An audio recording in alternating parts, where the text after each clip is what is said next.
Titânia Telecom mudou de nome, mas continua bem pertinho de você. Agora, pode chamar a gente de amigo.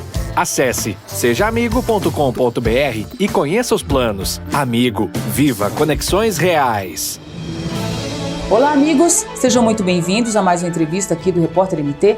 Hoje, nos nossos estúdios, nós recebemos o Dr. Danilo Arruda, ele é cardiologista. Vai acontecer um congresso muito importante aqui de cardiologia.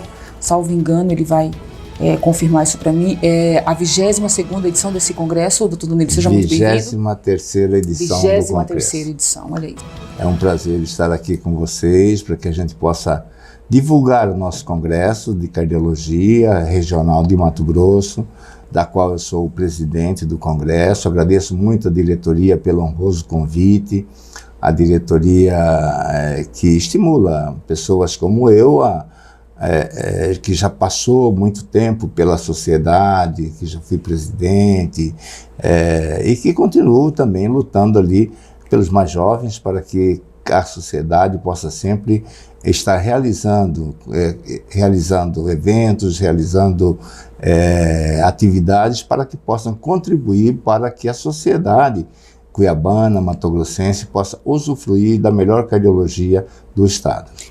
E justamente o congresso acontece, o 23º congresso acontece num momento tão importante, onde a gente percebe, e aí o senhor confirma isso para nós, um aumento das doenças cardíacas, né? Não somente aqui em Mato Grosso, doutor Danilo, mas a gente percebe que há um aumento relacionado a essas doenças. O que está acontecendo? Bom, realmente o que a gente tem observado é que isso é uma observação, vamos dizer assim, mundial, né? Todos percebem, é que pós-pandemia, durante a pandemia, pós-pandemia, por qual motivo ainda exatamente, vacina, pós-vacina, estados mais coaguláveis, pós-vacina, muitas vacinas, não se sabe ainda exatamente ao certo. Não podemos dizer com certeza que isso realmente seja a causa. Pode ter contribuído, pode estar contribuindo, é possível que seja, é possível que sim, mas é uma coisa que quem trabalha com a cardiologia, quem trabalha com a emergência cardiológica, sabe que o infarto realmente ele vem aumentando especialmente em pessoas mais jovens, Naquelas pessoas de mais idade, nos homens que sejam acima de 60 anos, acima de 55 anos, que têm os mais diversos fatores de risco, como hipertensão, como diabetes, como tabagismo, como colesterol elevado, isso daí já é bem admitido, bem provado e realmente continua ainda a maior causa de mortalidade no mundo ocidental.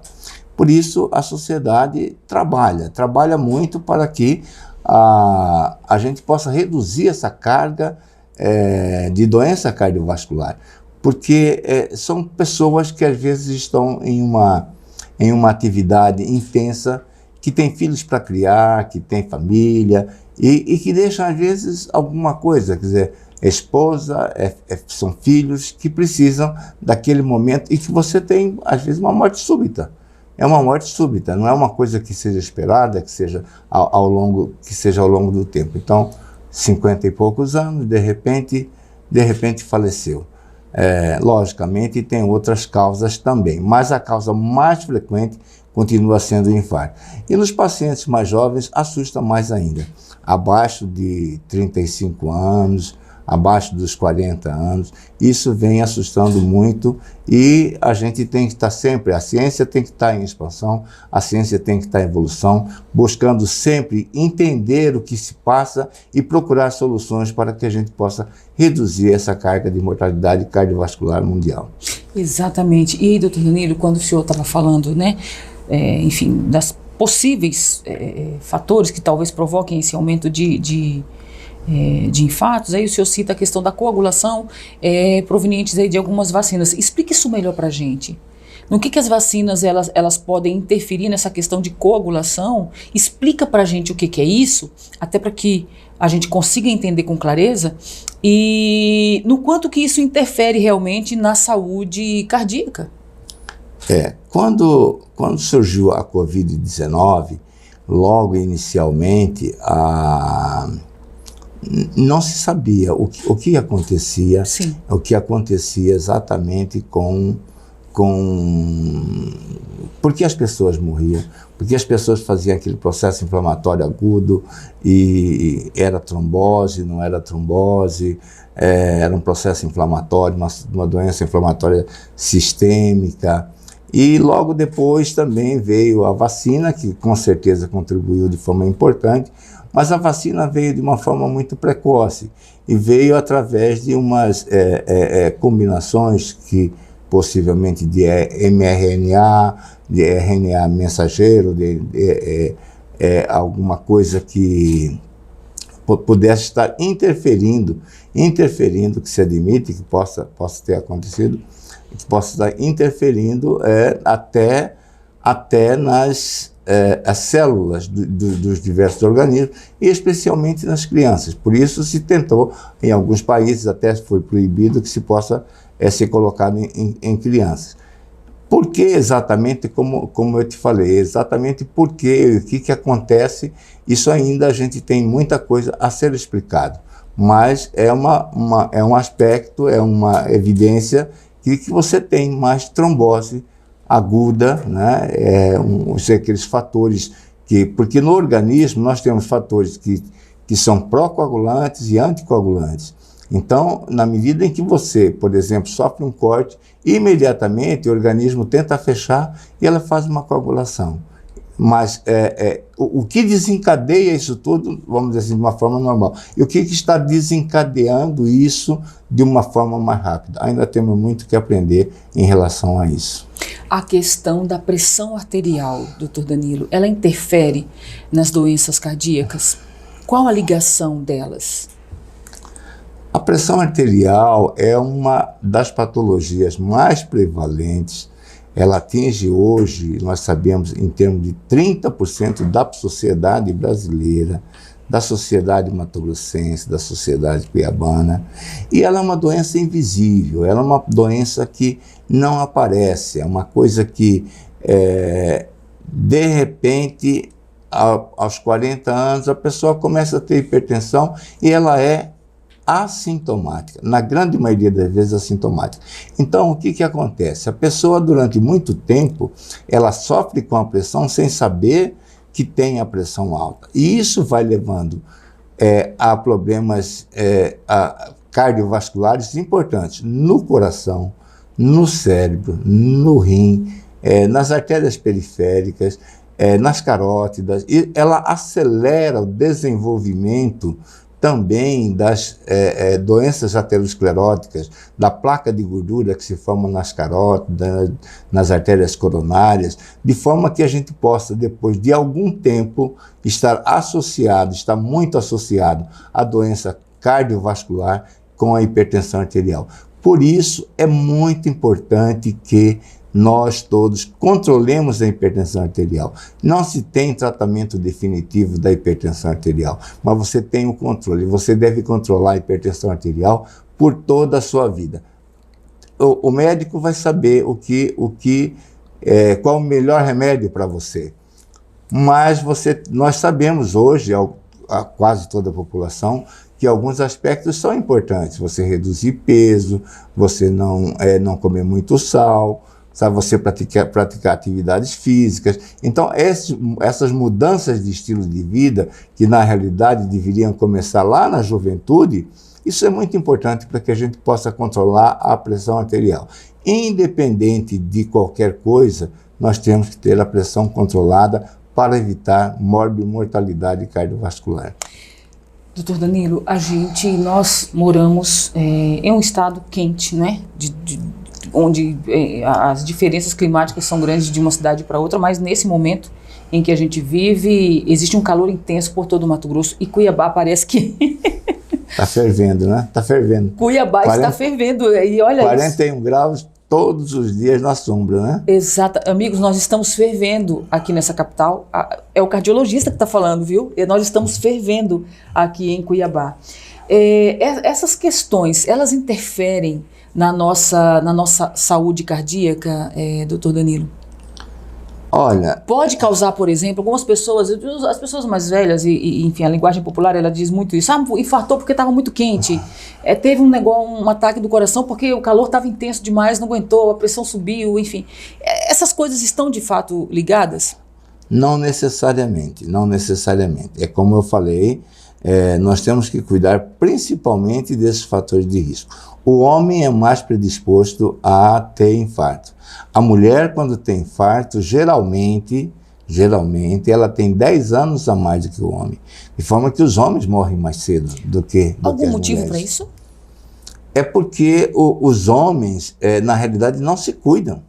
Os homens se cuidam muito menos do que as mulheres. As mulheres vão, geralmente, ao médico, as mulheres controlam sua glicose, as mulheres, hoje, ainda mais estimuladas, procuram saber, controlar seu câncer de colo uterino, câncer de mama.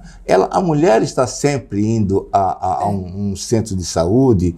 Agora, o homem não, o homem tem que trabalha, lógico que isso vem modificando, mas o homem ainda morre mais. Ele é um pouco Que as mais. mulheres não consigam alcançar os homens, assim, Por favor. né? Então, Não queremos esse tipo de competição. Dispensamos. Então, geralmente, as mulheres morrem, sim, 10 anos depois, né? Você vê muito mais viúvas do que viúvos, né? Isso principalmente porque as mulheres se cuidam mais. E aí vem os fatores de risco principais, como eu falei, hipertensão, diabetes, a dislipidemia, o tabagismo. O tabagismo ele é terrível.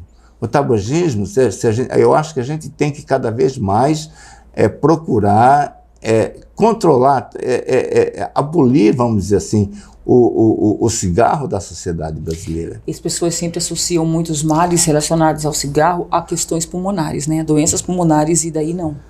Sim, mas o tabagismo, se eu pudesse dizer para você que o principal fator não associado a doenças que esteja relacionado ao infarto é o tabagismo. Olha O só. tabagismo, se o paciente fumou e se ele tem diabetes, e fuma, ele vai ter doença na carótida, vai ter AVC, ele vai ter amputação de perna, porque vai ter doença periférica, ele vai ter insuficiência renal, e sem considerar infarto, angina ou morte súbita. O calor no meio de tudo isso. Não é um fator fundamental, não diríamos que o tempo, sabe? Estaria ali no final da fila de causas. Na realidade, o que nós entendemos e o que nós sabemos é que o frio provoca mais, talvez pela vasoconstrição que possa oferecer, o frio provoca mais infarto do que o calor. O açúcar, para mim, é o inimigo número 1. Quase tudo se transforma em açúcar. Então, ele está dentro do leito vascular, dentro do sangue, e ele tem que ser jogado para dentro da célula. Então, vem o hormônio, a insulina, joga para dentro da célula. Chega uma hora, tem 2 aspectos. Ou o açúcar está demais e a insulina não consegue jogar, ou a insulina está de menos, e aí o açúcar não consegue jogar. Por exemplo, quem nasce diabetes tipo 1, ela nasce sem insulina, ou quase sem insulina. Então, ela não consegue. Então, por isso tem diabetes infanto-juvenil. Mas, então, ela deixa de jogar. O que acontece? Esse açúcar dentro do vaso, ele vai predispor a uma hiperosmolaridade. É como se você pegasse assim, por exemplo, um copo d'água aqui e um copo d'água com açúcar. Açúcar, ali ele está hiperosmolar, tá? Ele traz mais coisas para dentro dele. Ele acelera o processo de aterosclerose, de envelhecimento das artérias, sabe? Quando uma pessoa descobre que tem diabetes, ela já tem 10 anos que ela tem esse diabetes e não sabe. O sal, veja bem, o que a gente precisa de sal no organismo diário é em torno de 4 gramas dia. Nós comemos 16 gramas dia. Isso daí, logicamente, vamos dizer assim, potencializa lá na frente aquela pressão que nós falamos. Porque a artéria, ela vai se acostumando com aquele nível de pressão, com aquele nível de sódio. Esse sódio interfere lá nas células, entendeu? Então, então vai aumentando a pressão com a presença do sódio. Com relação, agora a gente já está quase seguindo ali, partindo para o finalzinho da nossa entrevista. Com relação ao Congresso, o Congresso ele vai concentrar somente profissionais aqui de Mato Grosso, aqui de Cuiabá, ou ele se estende para outras cidades e outros estados? Não, o Congresso será realizado nos dias 14 a 16 de setembro agora, no Hotel de Ville. Nós traremos colegas da mais alta expressão nacional, colegas às vezes de renome internacional, que possam contribuir, trazer algo mais para a nossa sociedade, além de contar com a participação dos colegas daqui da capital e do interior, uma vez que Mato Grosso realmente dispõe de uma cardiologia de qualidade. Nós podemos dizer que, em relação ao médico cardiologista, Mato Grosso está bem servido. Em qualquer lugar do estado, nós praticamente conhecemos quase todos os colegas. A Sociedade de Cardiologia é uma sociedade pujante, tenta agregar todo mundo, e quando chega algum colega, a formação é realmente muito boa, uma formação de qualidade, e se dedica às vezes no interior, porque as pessoas hoje praticamente estão interiorizando mais. Acho que isso também é importante que Cuiabá seja uma capital de serviços e que possa oferecer serviços de qualidade, que possa atender a esses colegas. Nós temos um serviço de residência médica também no Hospital Geral, em que nós temos hoje 6 médicos residentes em cardiologia, da qual eu sou responsável por esse serviço, e em outros hospitais também aqui na capital. De forma que a gente tem inúmeros colegas de fora e daqui, para que a gente possa, nesses 3 dias, realmente discutir esses diversos aspectos, o que se tem de inovação na cardiologia, o que nós vamos fazer de novo, o que está se fazendo de novo nesse mundo, e que na realidade chega até Cuiabá, e que nós podemos fazer aqui em Cuiabá quase tudo do que possa ser realizado em qualquer lugar do mundo. Como é que se faz para estar presente? Tem inscrições? Como é que é? Telefone? Tem inscrições, a gente tem hoje um aplicativo onde se faz a inscrição. É isso. Muito obrigada, então, Dr. Danilo, mais uma vez por sua vinda aqui. Muito boa sorte ali no Congresso, e que realmente a gente tenha corações cada vez mais saudáveis e uma vida mais saudável, com mais longevidade aí. Isso aí. É isso, minha gente. Para você que acompanhou a gente até agora, se liga, né? Muita dica importante aqui. A gente realmente precisa cuidar da gente um pouquinho. Cuida da gente aqui também, ficando conosco. Portanto, se inscreve aqui no nosso canal. Aciona o sininho para você ser notificado todas as vezes que a gente tiver uma nova entrevista aqui no Repórter MT. E por falar em Repórter MT, se liga no nosso site, fica ligado nas nossas notícias. Nossa redação não para, produzindo aí conteúdo sempre atualizado para que você permaneça muito bem informado. Quanto a nós, você já sabe, a qualquer momento a gente volta com uma nova entrevista e um novo entrevistado, meus amigos, até qualquer hora. Titânia Telecom mudou de nome, mas continua bem pertinho de você. Agora, pode chamar a gente de amigo. Acesse sejaamigo.com.br e conheça os planos. Amigo, viva conexões reais.